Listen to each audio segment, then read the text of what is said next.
Lots of you are new and have never tailored anything before. And if you are, I'm SD and I show guys like you how to tailor their own clothes at home. And you're about to head on a journey that's on a road with a whole bunch of bumps, and there's people that won't even tell you that those bumps are even there. Well, I was new once upon a time too, and I really wish somebody would have told me about these bumps.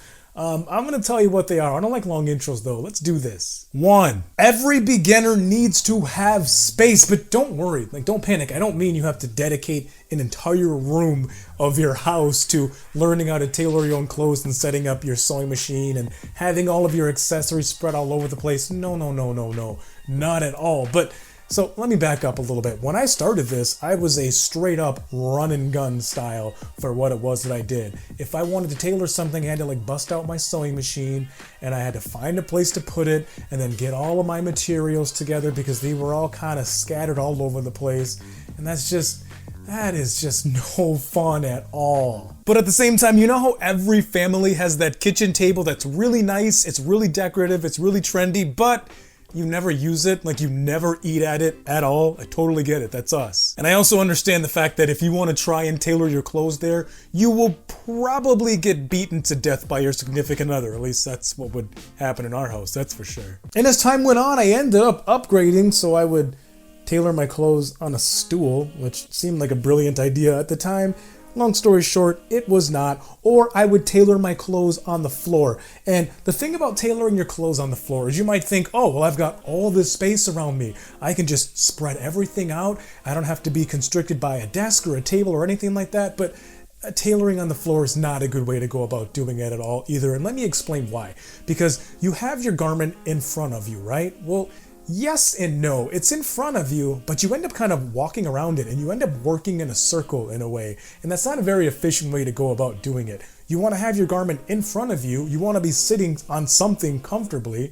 You can't really sit on a chair and tailor on the floor, so you end up on your knees. Then you just get sore, your knees hurt. So just trust me, find a dedicated space and try and just hunker down right there. 2. Every beginner needs to know that you actually don't sew nearly as much as you would think. By that I mean there's kind of a lot of prep work that goes into this, and well, the prep work is what's going to take up the majority of your time, and when it comes to sewing, you're just going to fly through it. So I got a funny story for you. It's kind of sort of called the 6 degrees of SD separation. That doesn't really make any sense, but it'll make sense by the end of my story. So a long time ago, your boy SD was in the basement recording some videos, and we have a dog walker, right? At least we did at this time. Now, okay, so I'm in the middle of recording, and our dog walker comes over, and I kind of pause and I'm doing my thing. She's coming inside. I'm like, oh yeah, no problem. You can go ahead and grab the dog, head on out. Awesome. Thank you so much for the update, so on and so forth. And I thought it'd be a good idea to kind of, keep that comedic relief in my video because I'm like, oh, cool. It kind of shows that behind the scenes candid look of what it is that I'm doing. And I moved on with my life. Not a big deal at all. The next time the dog walker comes over, she was like, oh my gosh, I loved your latest upload. And I'm like, oh, you saw that? How did you see that? I still have no idea how it is that she ended up coming across that video or any of my content because I never talked about it or spoke about it or anything.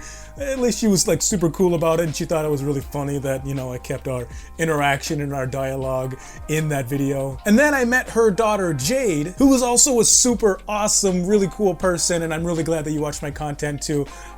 Anyway, so the whole point of the story is Jade's boyfriend, Matthew Coughlin, he watches my content, but he didn't know that Jade also watched my content and knew who I was. So he's, kind of sitting there doing his thing. He's watching my stuff. And apparently Jade brought it up and Matthew was like, wait a minute, how do you know about this guy? And she's like, bro, I've been over to his house.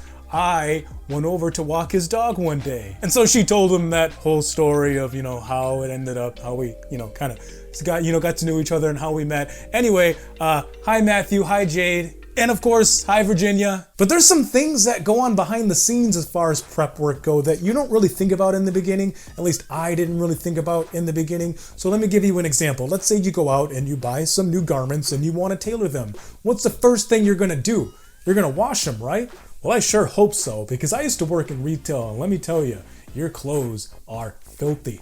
Always wash your, Always wash your clothes before you wear them, please. Anyway, so moving on, you washed them, and well, now you gotta dry them depending on what it is. And if it's not gonna go in the dryer, you're gonna hang it up and just wait for it to dry. But now it's wrinkled, and now you gotta iron it, and it just becomes really tedious and just so much time. That's why I tell people to batch all of this. Don't just do one garment or even two garments. Do like 5 or more if you can, but do it all in batches and steps. So if you're gonna tailor some dress shirts and you're gonna put some darts in the back of them, well, you need to iron those darts before you do anything, right? Yeah, you do. Well, do it to all of your shirts at the same time instead of doing it one and then one and then one and then one and then one. No. Too much time. Do it all in segments. Make your zigzag stitches all in batches. Make your straight stitches all in batches. Do all of that stuff, all of it in batches. 3. Every beginner needs to know that despite the fact that the prep work can be really tedious and time consuming, the actual sewing, it takes like 30 seconds and it is easy AF. I learned what bussin' meant the other day. I had to look it up because I'm old. Yeah, bussin'. Things are bussin'. They're good. They're really good or very good according to one of the websites that I saw. It's gonna take you probably about 30 seconds to make each of those zigzag stitches on each side, each of those straight stitches on each side. Oh my gosh, it's so easy. You just go along, just like that. And then next thing you know, you're like pretty much done. But despite the fact that the sewing part is easy and it doesn't really take up a lot of time, you know what can kind of take up a lot of time is troubleshooting your machine. Because what can happen is you can get everything all set up and you're ready to go. You're like, all right, I'm really excited. Here we go. You start sewing and then just nothing happens. Or you start sewing and then your thread breaks. Or you start sewing and everything just gets all bunched up underneath your machine and you're like, seriously, what's going on? One common mistake is not threading your sewing machine properly. And by that I mean, well, your presser foot was down when you put your thread in there. And so your tension discs on your sewing machine, which will control your tension, right? Well, they're snapped closed just like that. So your thread is on the outside, like it can't do anything. It can't get in there. Your tension discs ain't doing their job. When your presser foot is up, those tension discs are wide open, just like that. And then thread goes through, closed, presser foot down, you are ready to rock and roll. But if you didn't follow what it is that I just said, if your tension isn't being controlled, that's gonna lead to a lot of headaches. Oh, and every beginner also needs to know that they should go watch the video in the end card on how to tailor some dress pants. SD out. See ya.